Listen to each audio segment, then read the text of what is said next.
Ang puno at ang kawayan. Sa isang maaraw na pampang ng ilog, ay nakatayo si Robur, isang matandang puno.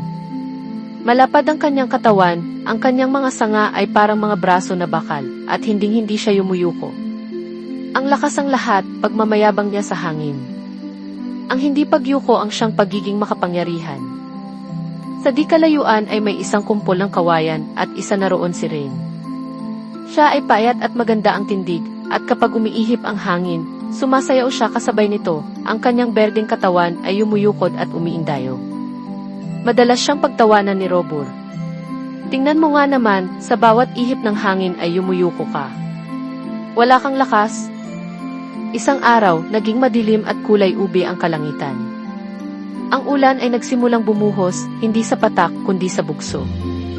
Ang banayad na ilog ay naging isang rumaragasang agos, at ang tubig nito ay tumataas ng tumataas, humihila at tumutulak sa lahat ng nasa pampang. Isang malakas na bagyo ang dumating. Ang hangin ay umuungol at sumisigaw. Naramdaman ni Rain ang malakas na tulak nito at ang hila ng rumaragasang tubig. Sa halip na lumaban, yumukod siya ng mababa, halos abot sa lupa. Hinayaan niyang suklayin ng malakas na hangin ang kanyang mga dahon at hinayaan ang malakas na agos na dumaloy sa paligid ng kanyang nababaluktot na katawan. Nanatili si Robur sa kanyang kinatatayuan. Hindi ako yuyuko. Sigaw niya sa bagyo. Pinatigas niya ang kanyang mga sanga at hinigpitan ang kapit ng kanyang mga ugat. Nilalabanan ang bagyo gamit ang lahat ng kanyang katigasan. Pinunit ng hangin ang kanyang mga dahon at hinampas ng ilog ang kanyang hindi gumagalaw na katawan. Sa isang saglit, tila sapat na ang kanyang lakas. Ngunit dumating ang isang ihip ng hangin na mas malakas kaysa sa lahat. Ang ilog ay bumugso ng may huling malakas na tulak. Nagkaroon ng isang nakakatakot at malakas na lagutok na umalingaw kahit sa gitna ng bagyo. At si Robur, ang hindi yumuyukong puno, ay nabali. Kinabukasan, sumikat ang araw sa isang kalmado at tahimik na mundo.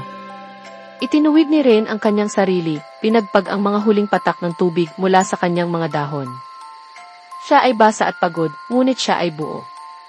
Ngunit kung saan dating buong pagmamalaking nakatayo si Robur, ay mayroon na lamang isang punong putol.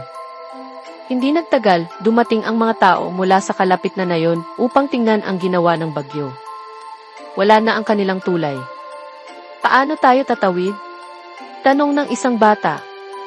Tumingin ang pinuno ng nayon sa bumagsak na puno at pagkatapos ay sa kumpol ng kawayan na may malalim na iniisip.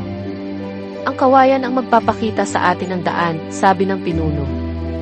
Kinuha ng mga taga-nayon ang mga kawayan.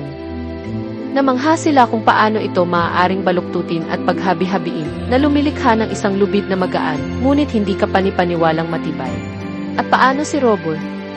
Ang kanyang matigas na kahoy ay inukit upang maging matibay na mga poste na ibinaon ng malalim sa ilalim ng ilog upang suportahan ang bagong tulay.